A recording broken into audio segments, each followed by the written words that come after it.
मैं चश्मदीद गवाह रही उस पूरे मामले की, जो ये हाथरस वाला केस है। मैं कवर करने के लिए हाथरस भी गई। हाथरस की लड़की आखिरी लड़की नहीं थे दलित परिवार से कि इसी प्रकार का घिनौनी जो हरकत से, जो रेप की वजह से उनका डेथ हो गया, मौत हो गया। और उस बिटिया का जो चरित्र हनन मीडिया में किया गया, मुझे लगता है कि एक बहुत बड़ा धब्बा ये लगा रहे थे अपने देश पर। जो एक डोमेस्टिक वर्कर थी, किसी के घर में काम करती थी और वहां पे उसको मारकर उसको फांसी पे लटका दिया गया। More than 9 Dalit women and girls are raped every day.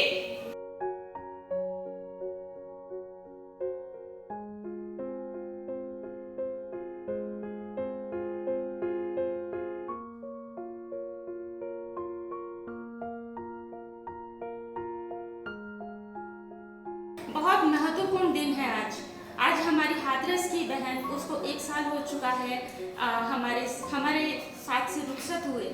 उसके याद में हम लोगों ने आज का दिन मनाया है, हम लोग मना रहे हैं और हम लोग आज के दिन को सब मिलकर याद करेंगे उस अपनी बहन को।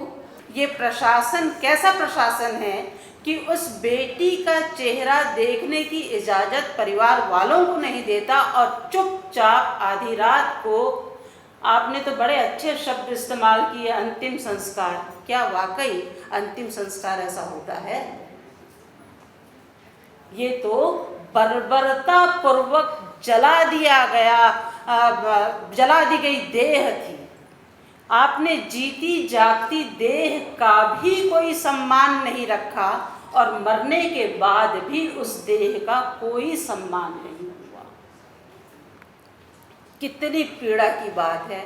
और उसके बाद हम आज तक लगातार वो परिवार अपने आप को असुरक्षित महसूस कर रहा है। अभिरामी ने अभी बहुत दर्द के साथ कहा कि परिवार को कहीं शिफ्ट कर दिया जाना चाहिए, पर मेरा सवाल है कि जिस तरह से जितने दलित स्त्रियों पर आक्रमण हो रहे हैं, हम किन को किसी और जगह शिफ्ट कर दें।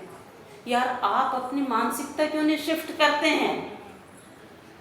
क्यों अपनी मानसिकता में कोई परिवर्तन नहीं लाते? आप एक साथ स्वतंत्र देश में भी रहना चाहते हैं, लोकतांत्रिक गणतांत्रिक देश में भी रहना चाहते हैं, और उसी वक्त आप मनुवाद के भी पैरोकार बने रहना चाहते हैं। ये कैसे संभव है? आप एक साथ 2 नावों पर कैसे सवार रह सकते हैं? जिस मांग के लिए हम यहाँ खड़े हुए दिखाई दे रहे हैं, ये मांग निश्चित तौर पर लोकतांत्रिक गणतांत्रिक भारत की बात को कर रहा है, किसी भी मनोवादी, ब्राह्मणवादी, पितृसत्तावादी समाज की बात को नहीं कर रहा है। तो हमें तय करने में कम से कम इतनी आसानी तो हो ही जाना चाहिए कि हम किस ओर हैं। हाथरस की लड़की आखिरी लड़की नहीं थे दलित परिवार से कि इसी प्रकार का घिनौनी जो हरकत से, जो रेप की वजह से उनका डेथ हो गया, मौत हो गया। दिल्ली के अंदर हाल ही में 8 साल की और 9 साल की 2 बच्चियों के साथ, वो भी दोनों दलित परिवार का, कैसे क्या हो गया उनके साथ, ये हमारी सामने है, दिल्ली की जनता के सामने है। और इधर बताया हर दिन 9 महिला का, जो दलित परिवार की 9 महिला, चाहे वो छोटी उम्र का हो चाहे बड़े उम्र का हो, मगर 9 रिपोर्ट किया हुआ 9 लड़कियां या महिला दलित परिवार का, उसके साथ ये घिनौनी हरकतें हो रही है, उनके साथ रेप हो रही है कम से कम। तो ये एक चीज़ है। तो हम सरकार से हमारी विरोध हम रजिस्टर करती हूँ और हम मांग करती हूँ जल्दी से जल्दी SC/ST prevention of atrocities act strictly follow करे और जल्दी से जल्दी न्याय दिलाए।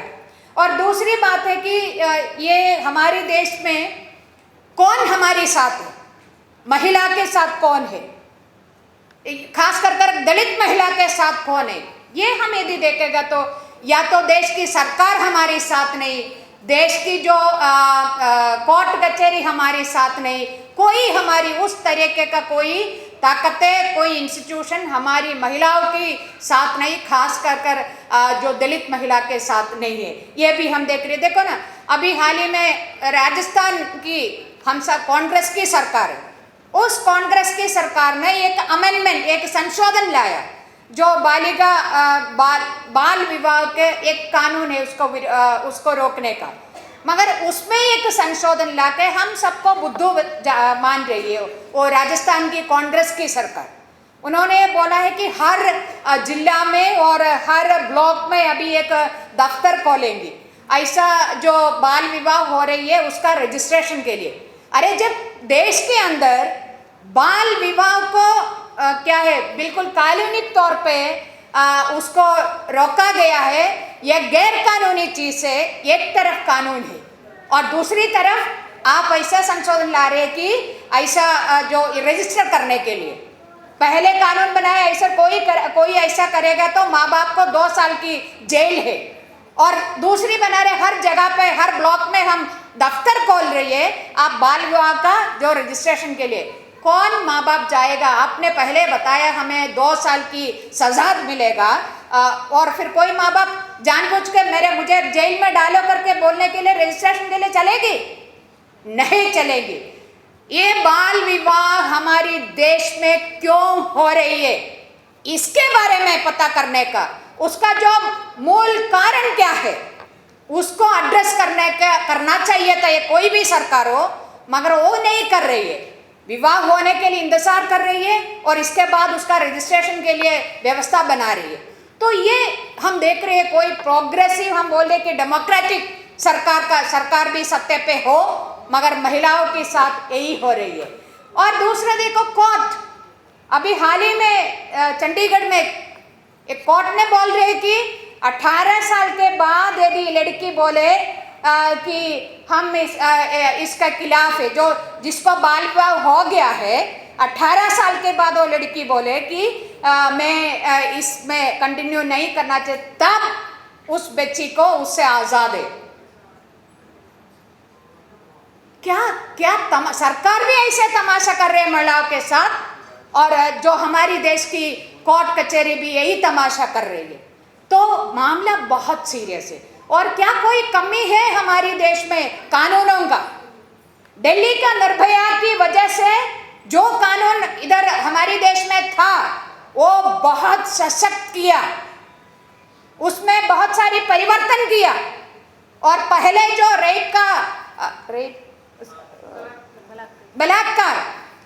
बलात्कार का जो परिभाषा था पहले, उसको बदलकर बहुत सारे चीज इसके साथ जोड़ा है हमारी दिल्ली का निर्भया के बाद।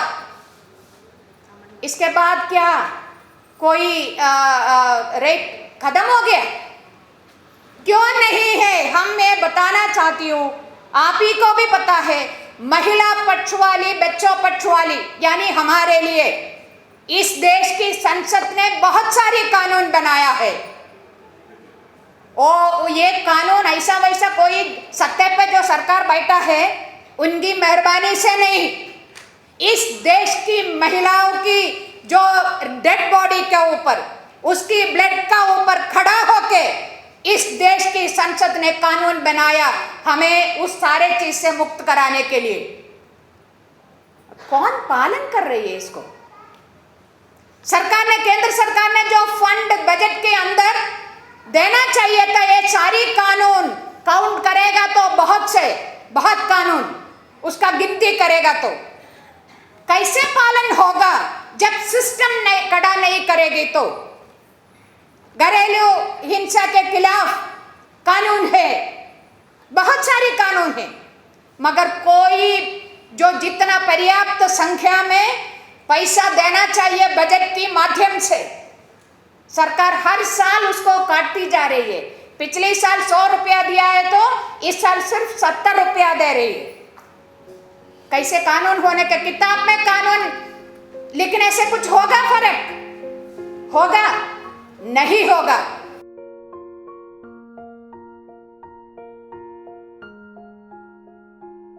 इसलिए इस लड़की के साथ न सिर्फ की ज्यादती हुई, उसके साथ मारपीट हुई। वो एक ऐसी हालत में थी, जब उसने बयान दिया, जब वो हिल नहीं पा रही थी, तब भी उसने हिम्मत जुटाकर एक वाक्य कहा और कहा कि मेरे साथ बलात्कार हुआ है।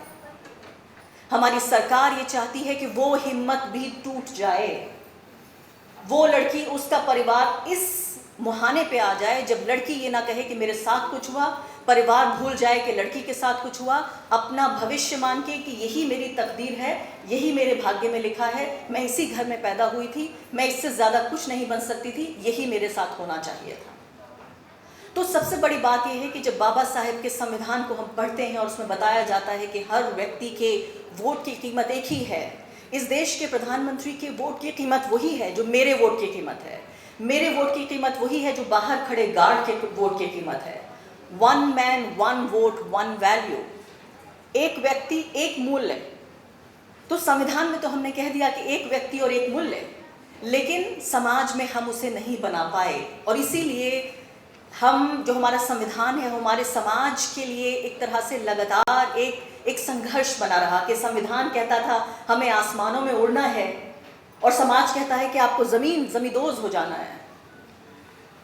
तो जो ये पूरा देश बनाया जा रहा है, जो ये कहते हैं, मैं तो ये भी हैरान होती हूँ कि जब ये कहते हैं कि खास धर्म के लोगों के लिए बनाया जा रहा है, उस धर्म के लोग भी सुरक्षित नहीं हैं। तो फिर हमें बताया जाए आखिर कि ये देश बनाया किसके लिए जा रहा है। जिस राज्य में ये घटना हुई है, उस राज्य के मुख्यमंत्री कहते हैं कि अब देखिए हमारी सरकार आने के बाद गाय, भैंसें और महिलाएं सब सुरक्षित हैं। क्या हम इसीलिए संघर्ष कर रहे थे कि हमारी तुलना गाय भैंसों से हो सके? आप ये सोचिए कि कैसे आपकी आत्मा को चीरती है ये बात कि ऐसे व्यक्ति से जो शासन चला रहा है, वो कह रहा है कि गाय भी सुरक्षित हैं, भैंसें भी सुरक्षित हैं, महिलाएं भी सुरक्षित हैं। मैं तो कहती हूं इन तीनों में कोई सुरक्षित नहीं है। तो सबसे बड़ी बात यही है कि ये वही समय है जिसमें हमें ज़रूरत है सेंसिटाइजेशन की, कि एक नया तबका महिलाओं का ऐसा भी तय हो रहा है। और एक और सेंटेंस उन्होंने कहा, जब वो मुख्यमंत्री बन गए उसके बाद याद दिलाया गया, उन्होंने कहा कि महिलाएं अकेली आज़ाद छोड़े जाने और अपने फैसले लेने के लिए केपेबल नहीं है, उनमें ये क्षमता नहीं है कि वो अपने फैसले ले सकें और आज़ाद छोड़ी जा सकें। ये भी उन्हीं की राय है जो ये कह रहे हैं कि गाय, भैंस और महिलाएं एक ही होती हैं। अब मैं आखिरी बात कहना चाहती हूँ उस गांव के बारे में।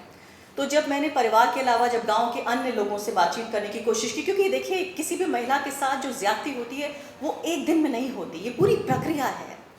आप सोचिए कि वो पिछले कितने हफ्तों, कितने महीनों से उन हालात का शिकार हो रही होगी, जब जाके वो दिन आया जब अत्याचार इतना बढ़ गया कि उसके साथ ज्यादती भी हुई और उसकी हत्या भी हो गई। तो उस पूरी प्रक्रिया को समझने की कोशिश करिए। उस गांव का अगर आप देखें, एक मुआयना करने की कोशिश करें, तो उस गांव में जो दलित समाज के लोग हैं, उन्हें सिर्फ उनके समाज के लिए जो काम बना है, इसके अलावा कुछ भी करने की इजाज़त नहीं है। वो दूध की दुकान नहीं खोल सकते, मिठाई की दुकान नहीं खोल सकते, कोई भी खाने पीने का सामान नहीं बेच सकते, वो दर्जी की दुकान नहीं खोल सकते। सिर्फ और सिर्फ क्या कर सकते हैं, जो दलित बहुजन समाज के लोगों के लिए जो स्वीकार्य है, जिसकी एक्सेप्टेबिलिटी है, जिसके लिए वो बने हैं। आप जानते हैं क्यों बने हैं, कैसे तय किया गया हमारे लिए कि आप ये करेंगे और हमारी ज़रूरत है। अगर उन्हें इसके लिए हमारी ज़रूरत नहीं होती तो वो कहते कि आप दुनिया के पटल पे आपकी ज़रूरत ही नहीं है। उन्हें ज़रूरत है मजदूरी की, उन्हें ज़रूरत है उस तरह के कामों की, इसलिए उन्होंने हमें रखा हुआ है, क्योंकि वो मजदूरी नहीं करना चाहते हैं। तो उस गांव में इजाज़त नहीं है। और मैं ये पूछना चाहती हूँ, आज 1 साल पहले भी मैंने ये बात पूछी थी कि क्या उत्तर प्रदेश के हाथरस के उस गांव में देश का संविधान लागू होता है या नहीं? क्या उत्तर प्रदेश के हाथरस का वो गांव देश के संविधान की परिधि से बाहर है? कौन पूछेगा ये सवाल? किससे हम उम्मीद करें? आप सबसे मैं ये उम्मीद करती हूँ, आप में से हर एक भारत का नागरिक है, आप में से हर एक को वो अधिकार मिले हैं, जैसे मैंने कहा कि प्रधानमंत्री को, मुख्यमंत्री को, आपको, मुझे, गार्ड को, ड्राइवर को, यहाँ खड़े हुए तमाम लोगों को। आपका एक भी अधिकार ना उनसे कम है ना उनसे ज़्यादा है। ऐसा नहीं है कि वो कल को वोट डालने जाएंगे तो उसकी कीमत 4 होगी और आपकी सिर्फ 1 होगी या आपकी आधी होगी। तो सबसे बड़ी बात वही है कि समाज में जागरूकता कि इस सब ज्यादतियों के बावजूद भी अपनी हिम्मत को हम न टूटने दें। हाथरस की उस बहन को याद करते हुए देखें कि वो किस हालत में रही होगी जब भी उसने वो अपनी ज़िंदगी का आखिरी सबसे अहम बयान दिया कि हाँ मेरे साथ ये हुआ। और हम सलाम करते हैं हिम्मत को उस परिवार की जो 1 साल बाद भी डिगा नहीं है, अड़ा हुआ है, वहीं टिका हुआ है। शुक्रिया।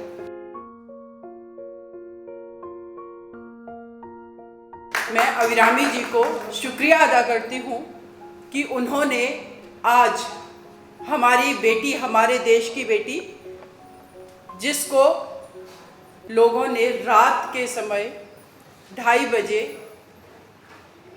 जला दिया। जब मैं वो वीडियो देख रही थी उस समय मैं वहाँ नहीं थी, हालांकि उस केस को मैं पहले से ही फॉलो कर रही थी। भारत में जहाँ पर भी क्राइम होता है हमारी कोशिश होती है कि किसी न किसी माध्यम से अगर मेरे तक पहुँचता है तो मैं उस जगह नहीं पहुँचती हूँ, लेकिन मेरी कोशिश होती है कि वो जो थाना है वहाँ पर एसपी हैं, डीएसपी हैं, उनसे बात करूँ, उनसे मैं स्टेटस मांगूँ कि केस में क्या हो रहा है। वैसे ही मैं अपनी मनीषा के केस में कर रही थी। मैं यहाँ नाम ले सकती हूँ, मुझे फ़र्क नहीं पड़ता है। परिवार को दबाने के लिए आपने कानून बना दिया कि पीड़िता का जो नाम लेगा वो क्राइम कर रहा है। जो बड़ा क्राइम है उसको छुपाने के लिए, दबाने के लिए ये झूठे कानूनों पे हम भरोसा नहीं करते। रात में जब वो मैं वीडियो देख रही थी, 29 तारीख को मैं मनीषा से मिलने जाने वाली थी सफदरजंग अस्पताल में। 28 तारीख को मैं फेसबुक पर लाइव आई थी। पता चला मुझे एक न्यूज़ चैनल के माध्यम से कि मनीषा की डेथ हो चुकी है। मैं नहीं मानती कि उस बेटी की ये डेथ ऐसे ही हो गई। डेथ शब्द नहीं है, वो मर्डर है, वो सिस्टम के द्वारा, उन लोगों के द्वारा मर्डर है जो 4 लोगों ने गैंग रेप किया। जब वो 2:30 बजे रात को उस बेटी को जलाया जा रहा था तो वो सिर्फ मनीषा की डेड बॉडी नहीं थी, हमारे देश के दलित समाज के नागरिकों की आइडेंटिटी, उनकी गरिमा को जला रहे थे आप। हमारे देश की 49% महिलाओं की आबादी की गरिमा को जला रहे थे आप। किस लिए जला रहे थे? सच को छुपा सकें। किस लिए जला रहे थे? लॉ एंड ऑर्डर का झूठा बहाना बना करके कि कहीं ऐसा ना हो कि एक बहुत बड़ा आंदोलन खड़ा हो जाए। लेकिन मैं सैल्यूट करती हूँ उन भाइयों को जो दिल्ली में सफदरजंग अस्पताल के बाहर और पहले दिन से उस बिटिया के जस्टिस के लिए लड़ रहे थे। सैल्यूट करती हूँ मैं उस परिवार को। हालांकि मैंने उस परिवार की आंखों में देखा है, जब मैं पहली दिन वहाँ पर गई थी मुझे नहीं जाने दिया, एडीएम से झगड़ा हुआ, काफ़ी झगड़ा हुआ, लेकिन उसके बाद जब मैं 3 तारीख को वहाँ गई मैंने देखा जो उस परिवार के आंखों में जो दहशत थी, ये दहशत किसी और ने नहीं, हमारे सिस्टम ने उनके अंदर दी हुई है। वो ये नहीं बता पा रहे थे डर के वजह से कि मैडम हम अभी अपने आप को बचाएं या अपनी बेटी को न्याय दिलाएं। हम सभी ने देखा मीडिया में क्या चला, एक नैरेटिव गढ़ा गया। 14 सितंबर 2020 को उस बिटिया के साथ अपराध होता है और उसमें से जो 4 इसमें एक्यूज हैं, जो कल्प्रिट हैं, उसमें से एक कल्प्रिट का जो फादर है वो उसी चंदपा थाने में जॉब करता है। आप सोचिए, एक तो वो पीड़ित वाल्मीकि समाज से आने वाला परिवार, गरीब परिवार जिसको समाज में इक्वलिटी नहीं दी गई, और जो एक्यूज हैं उनके परिवार के सदस्य उस चंदपा थाने में नौकरी कर रहे हैं। क्या उनकी सही से एफआईआर लिखी जाने की संभावना है? ये संभव नहीं था। जब वो बेटी के ब्रदर और मदर वहाँ पर लेकर के गए उस बेटी को, आप देखेंगे जब वो वीडियो, अगर सभी ने देखा, हम सब लोग उस घटना से वाकिफ़ हैं, ज़मीन में फर्श पर उस बेटी को लिटाया गया है। कांस्टेबल खड़े होकर के वहाँ पर पूछ रहे हैं कि तुम्हारे साथ क्या हुआ, और वो बेटी बोल रही है कि ज़बरदस्ती की गई, और अगर हमने ज़बरदस्ती से अपने आप को बचाने की कोशिश की तो मुझे मारने की पूरी कोशिश की गई, गला दबा दिया। जिस थाने में वो पीड़िता ये बात बता रही है, फिर क्यों एफआईआर में धारा 376 नहीं लगाई गई? और आप परिवार पर एलिगेशन लगा रहे हैं कि रेप नहीं हुआ है, बलात्कार नहीं हुआ है। कंपनसेशन के लिए उन्होंने झूठी FIR कराई है। कितना आप बदनाम करोगे। एक तो आपने पहले से इतना भेदभाव कर रखा है। माना कि हमारे देश के संविधान निर्माता बाबा साहब भीमराव अंबेडकर ने संविधान के प्रारूप समिति बनाई, पूरे संविधान को बहुत अच्छे से उन्होंने बनाया, लेकिन सच ये है कि सामाजिक न्याय की लड़ाई में हम लोग अभी भी बहुत पीछे हैं। राजनीतिक लड़ाई में हम पार्लियामेंट में पहुंचे हैं, लेकिन मुझे तो कभी कभी महसूस होता है कि चाहे वो दलित समाज हो, चाहे OBC समाज हो, अभी भी कठपुतली बना हुआ है सिस्टम का, क्योंकि ये सिस्टम वाकई में हमें नचा रहा है, हमें अपने अनुसार चला रहा है। तो ये सामाजिक जो लड़ाई, उसी का नतीजा है कि हम निचले स्तर पर जहाँ पर समाज में बैठे हुए हैं, वहाँ पर हमारी बेटियों के साथ अत्याचार होंगे, हमारे दलित भाइयों के साथ अत्याचार होंगे, तो उनकी FIR भी नहीं लिखी जाएगी। जैसे कि अभी यहाँ पर हमारी जो मैम बोल रही थी प्रोफेसर, उन्होंने बिल्कुल सच कहा कि अगर किसी भी क्राइम में, किसी भी अपराध में SC एक्ट लगा है, इमीडिएटली आपको अरेस्ट करना पड़ेगा। हालांकि माननीय सर्वोच्च न्यायालय ने एक इंटरप्रिटेशन कर दिया उस सेक्शन का भी कि पहले उसमें इंक्वायरी की जाएगी, पहले ये प्रोविज़न नहीं था, क्योंकि कहीं ना कहीं से हम जुडिशरी में भी नहीं हैं। हम हालांकि इस सिस्टम में के खुद पार्ट हैं, हम एडवोकेट हैं। मैं माननीय सर्वोच्च न्यायालय के जो इंटरप्रिटेशन होते हैं, जो कानूनों का आप निर्वचन करते हैं, हमारे पार्लियामेंट में बने स्ट्रॉन्ग कानून को आप निर्वचन के द्वारा कमज़ोर कर देते हैं। और वही SC ST एक्ट के साथ हुआ कि पहले इंक्वायरी होगी, उसके बाद अरेस्टिंग होगी। जो इसमें मेन एक्यूज है लड़का संदीप सिंह, उसकी गिरफ्तारी 20 तारीख को होती है, ना कि 14 तारीख को, जबकि 14 तारीख को वो पीड़िता थाने में बोल रही है, पहली बार अपनी माँ को, अपने भाई को बता रही है। क्यों गिरफ्तारी नहीं की गई? धारा 307 भी लगी हुई है, SC ST एक्ट भी लगा हुआ है। उसके बाद मीडिया में जो चीज़ें चली हैं कि करीब 1 सप्ताह बाद उसने पीड़िता ने बताया कि गैंग रेप हुआ। चूँकि मैं इस केस को फाइट कर रही हूँ, मैं बताना चाहती हूँ, उस बेटी ने 15 तारीख की रात को ही, जब वो पूरी तरीके से होश में आई, अपनी माँ को ये बात बताई कि मेरे साथ इन 4 लड़कों ने गैंग रेप किया है और मुझे जान से मारने की कोशिश की है। 16 तारीख को ही, मात्र 2 दिन बाद, बिटिया के पिता जाते हैं थाने में, SO के यहाँ पर, CO के यहाँ पर, और थाने चंदपा में अपनी हैंड राइटिंग में लिख करके दे करके आते हैं लड़कों के नाम। लेकिन 22 तारीख तक उस बेटी का कोई बयान लेने भी नहीं जाता। नेग्लिजेंसी आपकी तरफ से, सिस्टम पूरा नेग्लिजेंसी दिखा रहा है, बिल्कुल संवेदनशील नहीं है। दलित की बेटी है, गरीब की बेटी है, क्योंकि इस देश में कास्ट, क्लास सब मैटर करता है। तो इसीलिए उन्होंने नहीं स्टेटमेंट लिया। लेकिन मैं फिर अगेन कहूँगी कि हमारा कानून ही हमें न्याय नहीं दिलाता है। जब तक हमारे सामाजिक आंदोलन एकजुट होकर के स्ट्रॉन्ग तरीके से खड़े नहीं होंगे, हमारे लिए बहुत मुश्किल है लड़ाई लड़ना।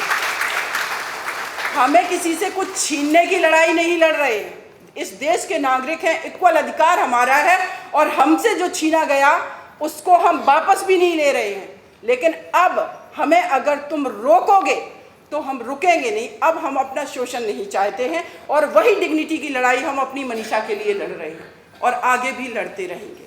उसके बाद मैं इसी बात को आगे फर्दर करना चाहती हूँ कि जब 22 तारीख को और आंदोलन खड़े हुए, कुछ समाज के लोग, कुछ लोग मिलने जाने लगे, मीडिया में मैटर हाईलाइट हुआ।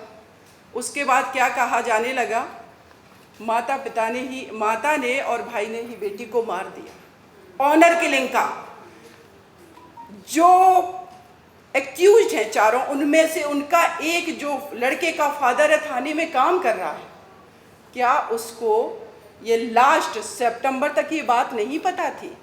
चूंकि ये लोगों को पता चल गया कि आंदोलन खड़ा हो गया, अब हम नहीं बचेंगे, अब ये चीज़ें फ्रंट पर आ गई हैं, तो एक नैरेटिव गढ़ा ऑनर किलिंग का, और उस बिटिया का जो चरित्र हनन मीडिया में किया गया, मुझे लगता है कि एक बहुत बड़ा धब्बा ये लगा रहे थे अपने देश पर, जो कि बाद में क्लियर भी होगा। और साथ ही साथ मैं ये कहूँगी कि आज के दिन हमारी मनीषा को रात के समय में जला दिया गया था। मैं आज गुड़िया को, उस बिटिया को श्रद्धांजलि अर्पित नहीं करूँगी, क्योंकि उन चारों अपराधियों को जब तक मैं सज़ा नहीं दिला दूँगी, मेरे लिए भी समस्या है। मैं डिस्कस करना चाहूँगी कोर्ट रूम में 5 मार्च 2021 को जब पहली बार पीड़िता के भाई का बयान होना था, हम अपनी टीम के साथ दिल्ली से जाते हैं केस को अटेंड करने के लिए। एक वकील आता है और एक पेपर देता है जज साहब को, SC/ST एक्ट की स्पेशल कोर्ट है, पेपर देता है कि ये सीमा कुशवाहा इसमें वकील नहीं हो सकती क्योंकि ये प्रोजिक्यूशन का केस है। तो मैंने उससे कहा कि थोड़ा सा कानून पढ़ के आए होते तो शायद ये सवाल नहीं करते। अपनी सुपीरियरिटी कॉम्प्लेक्स वाला एरोगेंस अपने पास रखो। तो उसका ईगो हर्ट किया, मैं देख लूँगा। मैंने कहा SC/ST एक्ट में ये प्रोविज़न है कि कोई भी विक्टिम है वो अपना प्राइवेट काउंसिल रख सकता है और हमारा ये राइट है कि मैं ये ड्यूटी निभाऊं और इस व्यक्ति का ये राइट है कि ये अपने राइट का उपयोग करके मुझे काउंसिल बनाए। तो जब उसका ये ईगो हर्ट किया, चिल्ला करके झुंझला करके चला गया। उसका नाम है तरुण हरी शर्मा, शराब पी करके घूमता रहता है वहाँ पर। बाद में मुझे पता चला। उसके बाद फिर से सुनवाई शुरू हुई 10-15 मिनट के लिए। जज साहब ने मैटर को एडजर्न किया सुनवाई को। उसके बाद फिर से सुनवाई जब शुरू होती है तो 20 मिनट बाद उस व्यक्ति का फादर आता है और कहता है कौन सीमा है, अपनी सीमा में रहें, दायरे में रहें, मैं देख लूँगा। दिल्ली का वकील हाथरस में केस नहीं लड़ सकता। मैंने कहा मैं दिल्ली की नहीं, अपने देश की नागरिक हूँ और तुम कौन हो रोकने वाले। जब मैंने उसको ये जवाब दिया, मैं ये बात इसलिए बता रही हूँ कि मेरे साथ भी क्या हो रहा है। जब मैंने ये जवाब दिया कि तुम कौन होते हो रोकने वाले, मैं लड़ूंगी इस केस को, हाथरस में आके लड़ूंगी। लेकिन मैं जो चीज़ नोटिस कर रही थी वहाँ पर 2-3 चीज़ें नोटिस कर रही थी। क्यों उस दलित परिवार के साथ खड़ी हूँ? पहला सवाल, आप जूनियर एडवोकेट हो तो क्यों खड़ी हो? सीनियरिटी भी यहाँ पर बहुत हमारी कंट्री में चलता है, चाहे वो सीनियर 10 साल की वकालत 50 साल की हो गई हो, अगर कुछ नहीं आता तो सीनियर है सैल्यूट मारो। ये मुझे लगता है यहाँ पर मेरे जितने भी यूथ बैठे हुए, मैं कहूँगी सीनियरिटी जूनियरिटी रिस्पेक्ट करो, लेकिन नॉलेज इन्फॉर्मेशन हमारे पास भी है, हम भी इक्वली डिफीट कर सकते हैं आपको, राइट। तो इन चीज़ों बातों में मत आना, नहीं तो पता चला हम सीनियर को फॉलो करते करते हमें भी बुढ़ापा आ जाएगा और हम फिर कुछ नहीं कर पाएंगे। इसीलिए आपके पास जो नॉलेज इन्फॉर्मेशन है, कॉन्फिडेंस है, उसको आगे बढ़ाओ और फाइट करो। उस व्यक्ति ने जब उसको लगा कि ये तो हमसे डरने वाली नहीं है, और दूसरा उनको सबसे बड़ी प्रॉब्लम महिला पैट्रियार्की माइंडसेट, कोई कैसे कर सकता है। पूरे कोर्ट रूम में सारे जेंट्स लोग थे।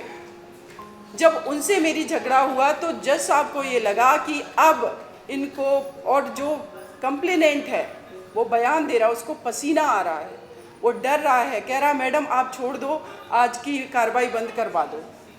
कैसे आप जस्टिस को प्रिवेल करोगे? द वायर के और वीडियोस देखने के लिए सब्सक्राइब करें और बेल आइकन पर क्लिक करें। स्वतंत्र पत्रकारिता की आर्थिक मदद करने के लिए डिस्क्रिप्शन में दिए गए लिंक पर जाएं और अपनी राशि चुनें।